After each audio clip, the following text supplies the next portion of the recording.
Joey, your dad, obviously, you grew up in Toronto, and hockey. Your dad was a big baseball fan. What was his favorite team, and what influence did he have on your moving into baseball? Well, my dad was the first person to introduce me to baseball. He and I used to play catch every day.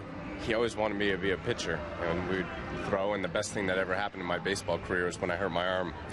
It was kind of devastating for him, but I ended up having elbow problems when I was younger. I started concentrating on hitting, and it turns out I ended up getting drafted as a catcher and left-hand hitter. Was baseball your first love, or hockey, or what? Everyone asks me about hockey all the time. Actually, probably my favorite sport to watch is basketball. I'm a big basketball fan. I love the Knicks, No, I'm a big Laker fan. I was actually at Game 7 in LA during the season, Game 7 in the NBA Finals when they beat the Celtics. And, hockey wasn't really much of an interest for me. It was an expensive sport. We didn't have a lot of money when I was a kid. Baseball just seemed natural. I thought that was a sport that I could have played, and I really enjoyed playing, and I felt like I improved. There's something about playing a sport that you constantly improve on is motivating. Then speaking of improvements, from a hitting standpoint, sure, what has been your greatest strides as a hitter, some of your rookie year and where you're at now? Rookie year I don't think I realized how often I was giving away outs, how many chances I was taking that was costing the team. I think now I'm quite a bit more patient. I had a couple knee surgeries last year, and before I was hurt, I was doing quite well, and I think I'm doing well now. But for the first probably third or half of the season, it was a real adjustment period for me, adjusting to the knee. The back leg, the rotation through the back leg produced a lot of the power, a lot of the torque in my swing, and so I'm slowly, steadily working back to hopefully a new normal. A stronger back leg, but it's taken time. I spent a good portion of the off season and spring training rehabbing my knee, and I'm doing the best I can. Always, when you came up, you had a very good knowledge of the strike zone. Was there any drills you had as a kid, and how did you learn the strike zone? Well, I spent a good bit of time in the minor leagues, probably about 5.5 years. And I was a real baseball junkie, and unfortunately I didn't get to watch you play, or else I would have watched a lot of Keith Hernandez video, but there was other versions of first basemen and corner outfielders that were sluggers, complete hitters. Todd Helton,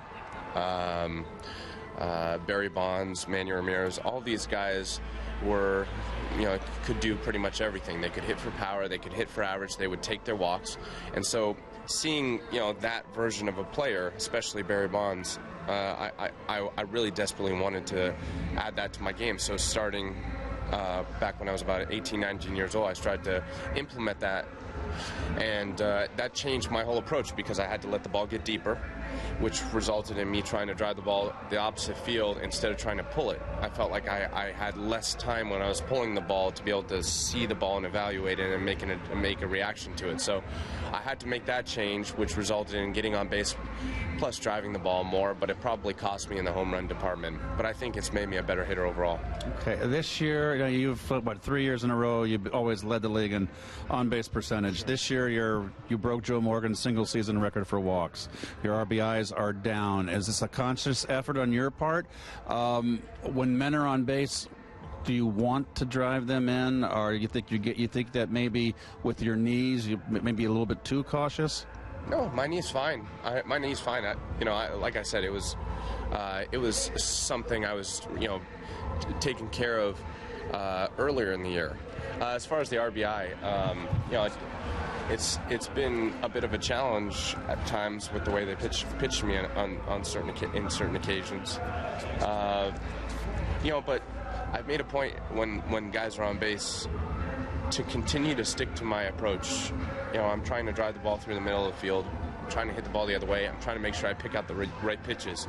And a lot of people are not very happy with that approach because I'm not willing to hit the ball on the ground to the shortstop or pop a ball to the center fielder to score that run like a lot of people want.